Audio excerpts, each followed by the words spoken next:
Doyobi, koko ni tabemashita. Kagi o ushinaimashita. Mutsukemashita ka? I didn't see you there. I've just returned from an exciting adventure.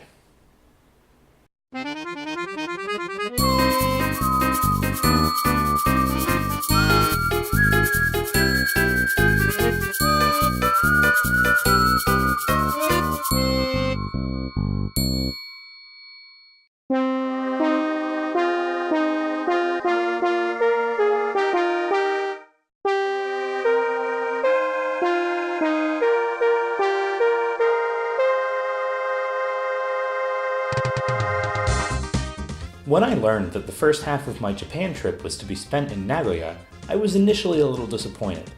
I had wanted as much time as possible in Tokyo.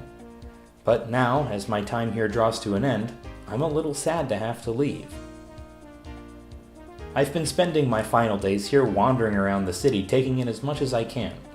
Along the way, I've encountered some pretty cool things. Practically every time I've walked past Central Park in Sakai, there's been a band playing for free, and they've all been pretty good.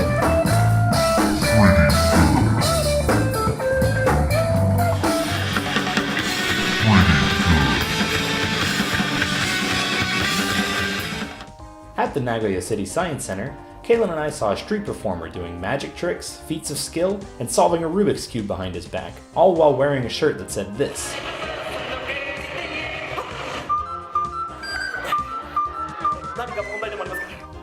Whenever I've walked around the Osu shopping district, I've seen something cool and different. The traditional process of hammering mochi, a couple guys playing shamisen,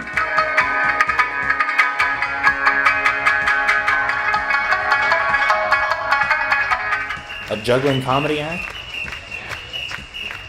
and a giant robot. Amazingly though, the giant robot is only the second coolest thing I've run into at Osu. One day, I went to visit the beautiful Osukanen Temple, and I stumbled upon a wrestling ring. A weird old clown did a routine, and then there was a free public performance of Japanese masked wrestling. In this case, I watched the good guy Tairo defeat the evil Buraku Nyantaro, or, literally translated, Black Meow Guy.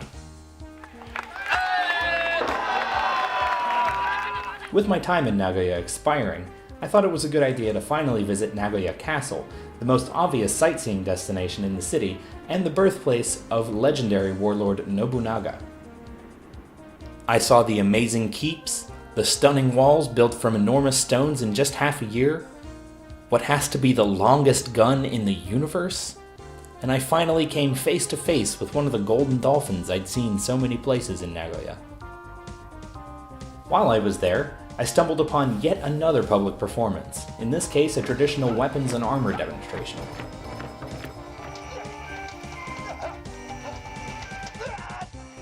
Weirdly, I briefly ended up being the star of the show when the performers tried to determine who had traveled the furthest to see them. I volunteered that I was from Florida, and they briefly argued amongst themselves as to whether we had Disneyland or Disney World. When I told them that Disney World was in my city, the crowd erupted in the two Japanese syllables of impressed surprise. Eh and oh! And I got a round of applause for it. I may not have wanted to come to Nagoya initially, but I'm very glad I did. It's been a good place to start my adventures, almost like training wheels for my time in Tokyo.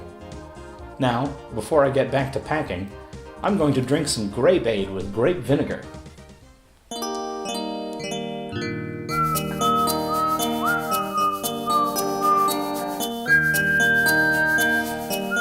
Oh, it's so gross.